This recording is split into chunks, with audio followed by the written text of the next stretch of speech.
বর্তমান সময় কিছু কিছু মানুষ মুসলমানের নাম শুনলে একটুখানি গা টানা জ্বালা জ্বালা করছে। কথা ঠিক না ভুল বলছি? বড্ড কষ্ট লেগে যায়। কেন এগুলো হবে আমাদের? কেন এই চিন্তা আমাদের মধ্যে? আমাদেরও উচিত না অন্য সম্প্রদায়ের লোককে হিংসা করা? ঠিক না ভুল? আমার ইসলাম তো আমাকে শিখায়নি এটা। আমাদেরও তো উচিত না অন্য সম্প্রদায়ের লোককে ঘৃণার চোখে দেখতে। তারাও তো আল্লাহর বান্দা, তারাও তো আল্লাহর বান্দা, এটা আমাদের উচিত না। কিন্তু আমাদের দুঃখ লাগে মুসলমান নাম শুনলে কিছু কিছু লোকের বড় কষ্ট হয়ে যায়। কেন এগুলি মানসিকতা? এই গত 3 দিন আগে ট্রেনে যেটা হলো, আমরা প্রতিবাদ করেছি, বলে পথে নামবো যদি পরীক্ষিত ব্যবস্থা, আইনত ব্যবস্থা না হয়। দেখেন, ওটা শুধু হিন্দু মহিলার মুসলিম ব্যক্তি বলে নয়, যদি ওটা কোন মুসলিম মহিলা হিন্দু ছেলে ব্যক্তিকে মারতো ওটাও অন্যায়। ঠিক না ভুল বলছে? আজকে আপনি মারবেন, কালকে উনি মারবে, পরশু উনি মারবে, আইন বলতে কিছু থাকবে না। যে যাকে খুশি মারবে, যে যাকে খুশি। এটা ভাবে দেশ চলতে পারে না, এভাবে সমাজ চলতে পারে না। আজকে আমার হিন্দু বোনটা মেরেছে বলে শুধু প্রতিবাদ না, না, যদি কোন মুসলিম বোন কোন হিন্দু এইভাবে বয়স্ক লোককে মারতো, ওটা আমাদের জন্য প্রতিবাদ করা দরকার হতো। অন্যায় যদি হয়ে থাকে শাস্তি তার হবে। প্রশাসন আছে, আইন আছে, সংবিধান আছে। যদি নিজেরাই আইন হাতে তুলে নেওয়া হয়, তাহলে কোর্ট আর থানা এগুলো রেখে লাভ নাই, বন্ধ করে দেন ওগুলি। হাজার হাজার কোটি টাকা প্রতি মাসে, বছরও নয় মাসে ব্যয় হয় থানাতে। পশ্চিমবাংলায়, ভারতে হাজার হাজার কোটি টাকা খালি থানাতে ব্যয় হচ্ছে। বন্ধ করে দেন, নিজের আইন যেটা নিজেরাই করে নেবেন। সোহাই বাজারে আজকে একটা হিন্দু মেয়ে ছেলেকে মারলো, কালকে একটা মুসলিম একটা হিন্দু ছেলেকে মারলো, চলবে এইভাবে? নাউযুবিল্লাহ, লা হাওলা ওয়ালা কুওয়াতা। এই সমাজ তো আমরা চাই না, এই সমাজ তো আমরা দেখতে চাই না। আমরা তো চাই সম্প্রীতির সমাজ, ভালোবাসা, মেলবন্ধনের সমাজ। আজকে আপনি করছেন, কালকে উনি করবে, পরশু উনি করবে, তা আইন বলে কিছু না, অরাজকতা শুরু হয়ে যাবে। আল্লাহ এই নোংরা কর্ম থেকে আল্লাহ সকলকে দূরে রাখে, বলুন আমিন। অন্যায়কারীদের শাস্তি হোক, এটাই আমরা চাই, যে ধর্মেরই হোক। ধর্ম থেকে বলতে পারো, অন্যায় থেকে শাস্তি দেন আপনারা। রাস্তাঘাটে বাসে চলাফেরা দেন, একেবারে অন্যরকম পরিস্থিতি হয়ে যাচ্ছে, ঘৃণা লাগে করে। আজকে খবর পেলাম নাকি বসিরহাটের দিকে নাকি একটা মন্দিরও আক্রমণ হয়, যদি হয়ে থাকে অন্যায় হয়েছে। আজকে খবর পেয়েছে নাকি একটা ভিন্ন সম্প্রদায়ের একজন মানুষ বসিরহাটের দিকে কোথাও মন্দির আক্রমণ। এটা হচ্ছে হয় নাই, কেন করবে? কেন করবে? মনে নেই করে। এইভাবে তো সমাজ চলতে পারে না। নিরীহ নিরীহ লোকগুলো তোমার খাবে, এভাবে একটা সমাজ চলতে পারে না। আবার কদিন আগে খবর পেলাম ওই বারাইপুরের ভেতরে বিন্দাখালী, সেখানে মসজিদে একটা ভিন্ন সম্প্রদায়ের ছেলে মসজিদের মেম্বারের কাছে দাঁড়িয়ে পেচ্ছাপ করেছে। হতে পারে না, এগুলো সমাজ চলে না এইভাবে। এভাবে সমাজ, সভ্য সমাজ করে দাঁড়িয়ে যেতে পারে না। তাই প্রশাসনদের উচিত অন্যায় হলে তাড়াতাড়ি তাকে ধরে শাস্তি দেওয়া, সে যে সম্প্রদায়। আজকে না কালকে মুর্শিদাবাদ একজন নোংরা লোককে ধরেছে একটা বাজার থেকে, সে দাঙ্গা লাগা থেকে ধরা পড়ে গেছে। তার হয়ে আবার কত সাফাই গাইছে, লজ্জা লাগে না? নোংরা লোকের সাফাই গাও।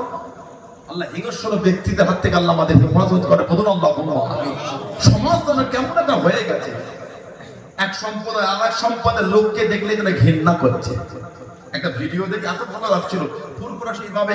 এইবারে আমার একটা হিন্দু বোন আর হিন্দু ভাই, সম্ভবত তার স্বামী স্ত্রী, আমি ঠিক জানি না, সম্ভবত আমার হিন্দু ভাই একটা হিন্দু বোন গাড়ি থেকে পানি বার করে সবাইকে দিচ্ছে। দেখেছেন আপনারা? আমি ভিডিও দেখলাম। আবার আমরা অনেক সময় দেখেছি আমার হিন্দু ভাইদের করে কত মুসলমানরা তারা পানি দিচ্ছে, কত শরবত খাওয়াচ্ছে। একটা সংস্কৃতি মেলবন্ধনের সমাজ আমাদের। সেই সমাজে দাঁড়িয়ে ইউপির একটা পুলিশ অফিসার বললো, জুমার দিন ঘর থেকে বেরো না, ঘরেই নামাজ পড়ে দাও। এটা প্রশাসনের মুখে ভাষা, এটা হতে পারে না। প্রশাসন এটা বলা উঁচু করে বলবে, হিন্দুরা হোলি খেলবে, মুসলমানরা নামাজ পড়বে, এটা কিন্তু সম্প্রীতির বার্তা। কথা ঠিক না? আমার মুরব্বী চাঁদালা বসে আছেন, বিভিন্ন সম্প্রদায় বসে আছেন, চুলদারি সাদা হয়ে গেল, বলে আগে কি শুক্রবারে হোলি পড়ে না? তেমন হয়নি, আজকে হচ্ছে কেন? তাহলে আগে সম্প্রীতি মজবুত ছিল, এখন সম্প্রীতি নষ্ট হয়েছে কেন? কিছু হিংস্র নোংরা লোকেদের বিবৃতি বার্তার জন্য। ঠিক না ভুল বলছে? সম্ভবত হরিয়ানা না ইউপির মন্ত্রী, এমএলএ না এমপি, যে এমপি বা এমএলএ হয়েছে, ওর অত ভোটের মধ্যে 5টা মুসলমানের ভোটের আন্ডারে আছে। কোনদিন সেই বার্তা দিতে পারে না আলিগড় ইউনিভার্সিটি হোলি খেলা হবে, সে হবে কি হবে না ভিন্ন দিন, ওখানে আমার বলার কিছু নাই। কিন্তু আমার বলার উদ্দেশ্য, সে বলতে বলতে বলছে কেউ যদি বাধা দেয় তাকে উপরে পাঠিয়ে দেওয়া হবে। একটা এমএলএ এমপির ভাষায় হতে পারে না, একটা জনগণের ভাষা না, একটা জঙ্গির ভাষা এটা। যদি কেউ বাধা দিতে আসে বলছে উপরে পাঠাবো, ছি লজ্জা লাগে না? সভ্য সমাজে বাস করেন, অসভ্যর মতন কথা বলে, এই হীন মানসিকতা থেকে আমরা ঘৃণা করি। আমাদের সমাজে আগামী শুক্রবার জুমার নামাজ হবে, আমার হিন্দু ভাইদের হোলি খেলা হবে, তারা তাদের মতন খেলবে, আমরা আমাদের মতন নামাজ পড়বো। আর কোন মুসলমানের জন্য আমি বার্তা দেবো যে এই শুক্রবারে আপনারা দূরে দূরে করে জুমা নিজের এলাকায় নামাজ পড়েন, নিজের এলাকায় পড়েন। আর আমার হিন্দু ভাই বোনদের বলবো, আপনারা আপনার ধর্মের মধ্যে খেলেন বলি, কে মানা করেছে আপনাদের? আমাদের মানা করার উচিত নয়, কিন্তু মুসলমানদের গায়ে কেন রং দিতে হয়? যেটা পছন্দ করে না কেন জোর করে দেবে? আল্লাহ আমাদের সমাজে সম্প্রীতি অটুট রাখেন, আল্লাহ মেলবন্ধনকে অটুট রাখেন। বলুন আমিন, জোরে বলেন আল্লাহুম্মা আমিন। হযরতে আব্দুল্লাহ সুলফিজাদাইন রাদিয়াল্লাহু তাআলা মুসলমান হওয়ার আগে নাম ছিল আব্দুল ওয়াজ্জাহ, নবী পাক নাম দিলেন আব্দুল্লাহ। সাহাবারা রাখলেন জুলফিজাদাইন, দুই চাদরওয়ালা। আমার নবীর এমন অনেক সাহাবা যাদের আসল নামে না, ডাক নামে পরিচয়টা বেশি। যেমন হযরত আবু বকর সিদ্দিক রাদিয়াল্লাহু তাআলা, ওনার আসল নামটা আপনারা জানেন? ওনার আসল নাম হলো হযরত আব্দুল্লাহ। আবু বকর সিদ্দিক হুজুরের নাম হলো হযরত আব্দুল্লাহ। আবু বকরটা হচ্ছে ওনার কুনিয়া উপনাম। জানাক আল্লাহ 3টে মেয়ে দিয়েছিলেন। একজন আমাদের মা সাইয়্যিদা তাহিরা তাইয়্যিবা হযরতে মা আয়েশা রাদিয়াল্লাহু তাআলা আনহা, আর একজন হযরতে উম্মে কুলসুম রাদিয়াল্লাহু তাআলা আনহা, আর একজন হযরতে আসমা রাদিয়াল্লাহু তাআলা আনহা। এই হযরতে আসমাকে আল্লাহ একটা ছেলে দিয়েছিলেন, যার নাম ছিল হযরতে আব্দুল্লাহ। নামটা আল্লাহ রাসূল নিজে দিয়েছিলেন। মক্কাবেদিন কাফের বেঈমানরা জানিয়ে দিল,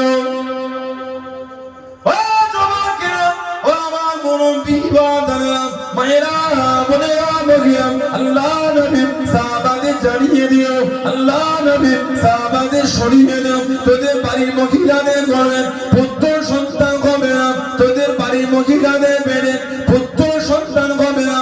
আমাদের দেবদেবীদের নানাজ, আমাদের দেবদেবীদের নানাজ আল্লাহ রাব্বুল আলামিন হযরতে আসমা রাদিয়াল্লাহু তাআলা আনহা বলবেন, পুত্র সন্তান পাঠিয়ে দিন। হযরতে আসমা পুত্র সন্তান প্রসব করে দিন। ও জওয়ানকে আল্লাহ নবী সাহাবা এত খুশি হয়ে গেলেন, এতটা আনন্দিত হয়ে গেলেন, মক্কা শরীফের রাস্তায় রাস্তায় মনে মনে তাকবীরের ধ্বনি তুলে দিয়ে আল্লাহ নবী সাহাবারা জানিয়ে দেন, এ মক্কা বেদি বেঈমানের গোলাম, তোদের দেবদেবীদের নারাজ, তোদের দেবদেবীদের নারাজ, আমাদের বাড়ির মহিলাদের ঘরে লাগে না। আল্লাহ রাব্বুল আলামিন আমাদের বাড়ির মহিলাদের ঘরে পুত্র সন্তান পাঠিয়েছেন। জোরে বলুন সুবহান, আর একটু জোরে বলুন সুবহান। আল্লাহ নবী টুকটুক করে কাছে গেলেন, হযরতে আব্দুল্লাহকে করে নিয়ে আল্লাহ নবী নূরের মুখের মধ্যে খেজুর ভরে চিবিয়ে চিবিয়ে নরম করে লালা শরীর মাখা খাদর, ফুতুর শরীর মাখা খাদর আল্লাহ নবী হযরতে আব্দুল্লাহ রাদিয়াল্লাহু তাআলা আনহু মুখের মধ্যে দিতে লাগলেন। জোরে বলুন সুবহান, আর একটু জোরে বলুন সুবহান। নবী পাক কোলে নিয়ে আদর করে নাম দিলেন আব্দুল্লাহ, আর বললেন নানার নামে নাম দিয়ে দিলাম। নানা হলেন আবু বকর সিদ্দিক, নানার নামে নাম দিলাম আব্দুল্লাহ রাদিয়াল্লাহু তাআলা আনহু। আর লালা শরীফওয়ালা খাদুর মুখ থেকে বার করে হযরত আব্দুল্লাহকে নবী খাওয়াচ্ছে। সুবহানাল্লাহ বললেন না? তাহানি করেছিলেন নবী পাক লালা শরীফওয়ালা খাদুর দিয়ে। আমাদের সমাজে তাহানি করা হয় বাচ্চাদের।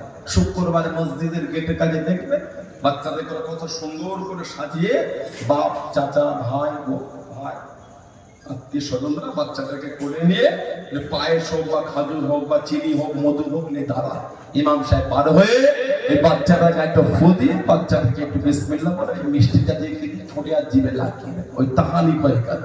তাহানিক করাটা হলো সুন্নাহ, বলুন না সুবহানাল্লাহ। আস্তে আস্তে আমাদের সমাজ থেকে এর গুরুত্ব বিলীন হয়ে যাচ্ছে। কিছু কিছু লোক বলে নফল নামাজ না পড়লে হবে, কিন্তু নফল নামাজটা না পড়লে হতো, হুকুমটা হলো কেন? সব জিনিসটাকে ক্যাজুয়াল করে উড়িয়ে দিয়েটা ঠিক না। নফল নামাজ না পড়লে হবে, তা আল্লাহ পাক দিলেন কেন নামাজটা? বাধ্যতামূলক নয় যে না পড়লে গুনাহ হয়ে যাবে, যেটাকে ক্যাজুয়াল করে হেউ করে সরিয়ে দিচ্ছেন কেন? আপনি গুরুত্বহীন করবেন, উনি করবেন, আমি করবো, ইনি করবে, তা নফল নামাজটাই তো বিলুপ্ত হয়ে যাবে।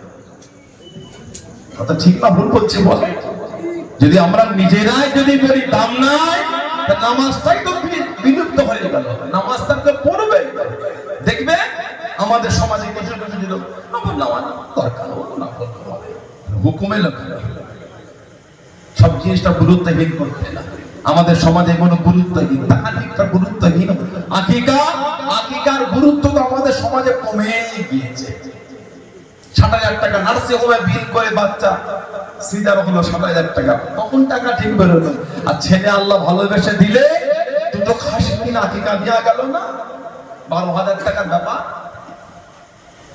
৬০,০০০ টাকা নার্সিং হোমে বিল হলো, তখন টাকা দেওয়া গেল। আল্লাহ ভালোবেসে মেয়ে দিলেন, রহমত ঘটালেন বাড়িতে, আল্লাহ রহমত।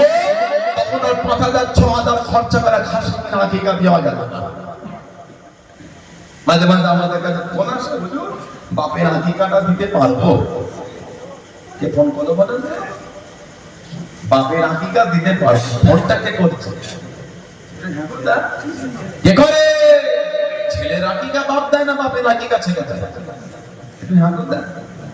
ছেলের আকিকা বাপ দেয় না বাপের আকিকা ছেলে দেয়? ছেলের আকিকা বাপ দেয়। ছেলে ফোন করে বলে বাপের আকিকা দিতে পারবো। তাহলে এবার ভাবেন শরীয়তের এই বিধানটা আমাদের কাছে কত ক্যাজুয়াল হয়ে দাঁড়িয়েছে। বিয়ে শাদী হয়ে ছেলে পুলে হলো, নিজের আকিকা নাই, ছেলে এখন বাপের আকিকা দেবে বলছে। আপনাদের মনে হয় ছেলের আকিকাটা হয়েছে বলে? উনার ছেলে বলে হুজুর ছেলের আকিকা বাপের আকিকা দিতে পারবো? লা হাওলা ওয়ালা কুওয়াতা ইল্লা বিল্লাহ। আল্লাহ রাসূল বলেছে তোমরা তোমাদের সন্তানের পক্ষ থেকে জন্মে 7 দিন, না হলে 14 দিন, না হলে 21 দিন আকিকা দিয়ে দাও। হয় 7 দিনে দেন, না হলে 14 দিনে, না হলে 21 দিনে। এই 3 দিনের মধ্যে কোনো একটা দিন দেওয়া হলো উত্তম। যদি না পারে কোনো একটা দিন দিয়ে দেন, তবে এই 3 দিন হয় 7 দিনে, না হলে 14 দিন, না হলে 21 দিন। এই 3 দিনের মধ্যে কোনো একটা দিন দেওয়াটা হলো উত্তম। বলুন না সুবহানাল্লাহ। মানুষ এগুলিকে গুরুত্বহীন মনে করে। আকিকা হবে কোনো অসুবিধা নেই, একটু বড় হোক না ছেলেটা। নবী বলতে 7 দিনে দাও, বাপ বলছে একটু বড় হোক। নবী বলতে 14 দিনে দাও, মা বলছে একটু বড় হোক। নবী বলে 21 দিনে দাও, নানি দাদি দাদু দাদা তারা বলছেন বড় হোক না, হোক একটা বড় করবে, খানা পরে করবেন। নবী পাক যে বিধানটা বললো, বিধানটা তো আদায় করে না। ঠিক না? আমরা অনেক সময় বড় স্বপ্ন দেখি, 5 বছর পরে বড় করে করবো। বড় করে যখন করবেন বলে ছোট করে বিধানটা আদায় করে দেয়। আপনার উপর দায়িত্ব যেটা আল্লাহ পাকের শরীয়তে, ওটা তো আদায় হয়ে গেল। এবার আপনি করেন না বড় করে গোটা গ্রামকে খাওয়া, আলহামদুলিল্লাহ খুশিতে খাইয়েছে, আল্লাহ ভালোবেসে একটা আওলাদ দিয়েছে, তো অসুবিধা নাই। আপনি অপেক্ষা করছেন 3 বছর পরে করবো। নবী তো বলে দিলে 7 দিনে দিবার কথা। আমাদের সমাজে কোনো গুরুত্বহীন হয়ে যাচ্ছে। দিন দেখতে দেখতে আমাদের সমাজে দিন মোহরটা গুরুত্বহীন হয়ে গেছে। মানুষ এগুলি আর গুরুত্ব দেয় না। 30 বছর বিয়ে হয়ে যখন দিন মোহরই দেয় না। ওটা নেবেন আপনি, পাড়ায় ভর্তি হয়ে আছে। যদি ধরেন আপনি পাড়ায় খাতার পৃষ্ঠার সঙ্গে যাবে, এত নামের লিস্ট হয়ে যাবে। লা হাওলা ওয়ালা কুওয়াতা ইল্লা বিল্লাহ। মাযাক হয়ে গেছে শরীয়ত আমাদের। এই জন্যই তো গজব আমাদের। একটা সময়, পৃথিবীর একটা সময় ছিল মানুষ বিশ্বাস করতো না মুসলমান আবার মিথ্যা বলে। পৃথিবীর মানচিত্রের একটা সময় মানুষের বিশ্বাস হতো না মুসলমান না ওরা মিথ্যা বলতে পারে না। এখন সেই বিশ্বাসটা আমরা নিজেরাই হারিয়ে ফেলেছি। মানুষ কসম দিয়ে, মুসলমান কসম খেয়ে মিথ্যা বলে। এর থেকে লজ্জার কি বলবো বলে?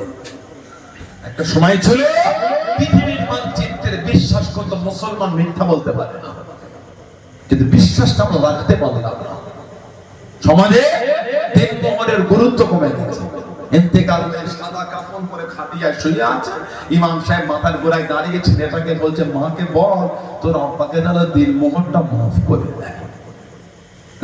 এলাকায় মানে আস্তাগফিরুল্লাহ বলে বিয়ে বাড়ির জন্য এত প্যান্ডেল করলেন, এত খাওয়া দাওয়া, এত কিছু করলেন খরচা, তখন পয়সা কম পড়লো না, বিবির 5,000 টাকা দিনমোহর ধার করতে হবে? এবার হলো নোংরা চিন্তা। তার তো গোপন হচ্ছে হবে। কোন স্বামীর যদি মনের ভাবনা হয় বিবির দিনমোহর দেবো না, আল্লাহ শরীয়তে ওই মেয়েটা ওই ছেলেটার জন্য হারাম হয়ে গেল। হাত জোর করে বলে দিই, যাদের বাকি আছে আজকে রাতেই দিয়ে দেন, না আগামীকাল দিয়ে দেবেন, এগুলো ঠিক না, মজাক না শরীয়তকে। আর যে সমস্ত যুবকদের এখনো বিয়ে হয়নি, আল্লাহ আল্লাহ মিলিয়ে দেয়, বলুন আমি। যখন বিয়ে হবে তখন দিয়ে দেবে, আর না হলে বাসর রাত্রিরে দিয়ে দেবে। বর্তমান সময় সন্দীপ করে 5,000 এর নিচে কেউ দিনমোহর বাঁধবেন না।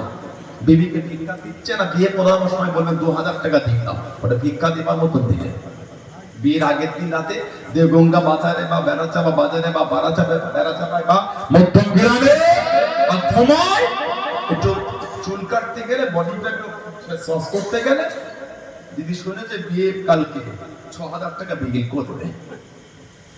বিয়ের আগে রাতে চুল কাটতে গেলে 6,000 টাকা বিল করেছে, আর পরের দিন বিবিকে বলে দিনমোহর 2,000 টাকা দিয়ে দাও। চুল কাটতে গিয়ে 6,000 টাকা দিলে কষ্ট হতো না, আর বিবিকে 2,000 দিলে গায়ে জ্বলন শুরু হয়ে গেল। মনের নোংরামি ছাড়া দ্বিতীয় কিচ্ছু না। বর্তমানে 5,000 এর নিচে দিনমোহর বাঁধবেন, আল্লাহ কোন বোঝার তৌফিক দাও, বলেন আমি, বলেন আল্লাহুম্মা আমিন। হযরতে আব্দুল্লাহ যুলবিদাইন রাদিয়াল্লাহু তাআলা, নবী পাকের অনেক সাহাবা যাদের উপনামে পরিচিত, যেমন হযরত আবু হুরায়রা রাদিয়াল্লাহু তাআলা, ওনার নাম নবী দিলেন আব্দুর রহমান, ইসলামের আগে ওনার নাম ছিল আব্দে শামস। লোকে ওনাকে ডাকা শুরু করলো আবু হুরায়রা, কেন? ওই বিড়াল ছানারা খেলা করতেন, সেই পরিচয়। আমার নবী সাহাবী হযরতে কায়েস, আল্লাহ নবী সাহাবাদের এবার হয়ে গেলেন। ও যুবকেরা, আল্লাহ নবী সাহাবাদের এবার হয়ে গেলেন। আল্লাহ নবী সাহাবাদের সাল্লাল্লাহু আলাইহি ওয়াসাল্লাম, হুজুর আমার দাঁড়িয়ে গেলেন, হুজুর আমার রেস নিয়ে দিয়ে, আমার নবী আমার জানিয়ে দিয়ে, ও সাহাবা সফর করা শুরু করি। আল্লাহ নবী সাহাবী হযরতে কায়েস রাদিয়াল্লাহু তাআলা আনহু পিঠে মাল তুলতে পিঠে মাল উঠাতে এত মাল উঠিয়ে নিয়ে, এত মাল তুলে নিয়ে আল্লাহ নবী জানিয়ে দিলেন। আল্লাহ নবী জিজ্ঞাসা করেন, ও কায়েস রাদিয়াল্লাহু তাআলা আনহু, তুমি কি সাফিনা, তুমি কি জাহাজ হয়েছো বাবা? কত মাল দিয়েছো বাবা? কত মাল তুলেছো বাবা? আল্লাহ নবী সাল্লাল্লাহু আলাইহি ওয়াসাল্লামের দোয়া বরকতে এত ক্ষমতা হয়ে গেল, এত শক্তি হয়ে গেল। হযরতে কায়েস রাদিয়াল্লাহু তাআলা আনহু 7টা উট যত মাল বইতেন, উনি একা ওনার পিঠে করে তত মাল বয়ে নিতেন। জোরে বলুন সুবহান, আর একটু জোরে বলুন সুবহান। মুস্তাদরাকে হাকিমের মধ্যে পাওয়া যায় হযরতে সাফিনা রাদিয়াল্লাহু তাআলা